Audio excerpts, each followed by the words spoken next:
అందరికీ నమస్కారం. ఇప్పుడిప్పుడు వచ్చిన మరో బ్రేకింగ్ అప్డేట్ అయితే కనుక తెలుసుకుందాం. తిరుమల తిరుపతికి సంబంధించి ఒక బ్రేకింగ్ అప్డేట్ అయితే వచ్చింది. దానికి సంబంధించిన వివరాలు ఈ వీడియోలో చూద్దాం. వీడియో స్కిప్ చేయకుండా పూర్తిగా చూడండి. అప్పుడే కంప్లీట్ ఇన్ఫర్మేషన్ అయితే అర్థమవుతుంది. అలాగే మొదటిసారి మన ఛానల్ చూస్తున్నారు తప్పకుండా సబ్స్క్రైబ్ చేసుకోండి. ప్రభుత్వం నుంచి వచ్చే ఇలాంటి ముఖ్యమైన అప్డేట్స్ మీరు మిస్ అవ్వకుండా ముందుగా తెలుసుకోవాలి అనుకుంటే ఛానల్ సబ్స్క్రైబ్ చేసుకోండి. అలాగే వీడియోని ఒక లైక్ చేయడం మర్చిపోకండి. వీడియో లైక్ చేయడం వల్ల మరింత మందికి సమాచారం అయితే చేరుతుంది. ఇంక వివరాల్లోకి వెళ్ళిపోదాం.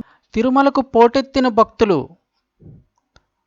సర్వదర్శనం నిలిపివేత. తిరుమలలో శ్రీవారి సర్వదర్శనంపై గందరగోళం నెలకొంది. శుక్రవారం టికెట్లు లేకుండా సర్వదర్శనానికి వచ్చిన భక్తులను క్యూ లైన్లోకి తిరుమల తిరుపతి దేవస్థానం అధికారులు అనుమతించడం లేదు. వివరాలు చూస్తే దీంతో ఏటీసీ వద్ద తిరుమల తిరుపతి విజిలెన్స్ సిబ్బందితో భక్తులు వాగ్వాదానికి దిగారు. శనివారం వైకుంఠ ఏకాదశిని పురస్కరించుకొని భారీ సంఖ్యలో భక్తులు తిరుమలకు వస్తున్నారు.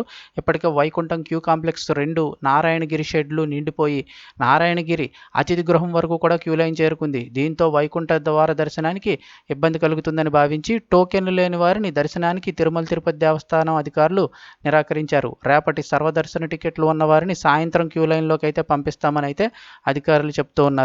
వైకుంఠ ఏకాదశిని పురస్కరించుకొని శుక్రవారం టోకెన్లు లేకపోయినా సర్వదర్శనానికి అనుమతిస్తామని తిరుమల తిరుపతి దేవస్థానం తొలుత ప్రకటించింది.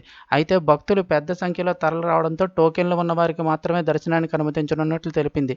మరోవైపు శ్రీవారి వైకుంఠ ద్వార దర్శనం సర్వదర్శన టికెట్లు తిరుమల తిరుపతి దేవస్థానం పంపిణీ చేస్తోంది. భారీ సంఖ్యలో భక్తులు పోటెత్తడంతో రాత్రి నుంచే టోకెన్లు జారీ చేయడం మొదలుపెట్టింది. మరోవైపు పలువురు న్యాయమూర్తులు, ప్రజాప్రతినిధులు పెద్ద సంఖ్యలో తిరుమలకు చేరుకుంటున్నారు. వీఐపీలకు వసతి గదులు కేటాయించలేక తిరుమల తిరుపతి అధికారులు తలలు పట్టుకుంటున్నారు. వైకుంఠ ఏకాదశి, ద్వాదశి రోజుల కోసం టోకెన్లను ప్రత్యేక రంగుల్లో ముద్రించారు.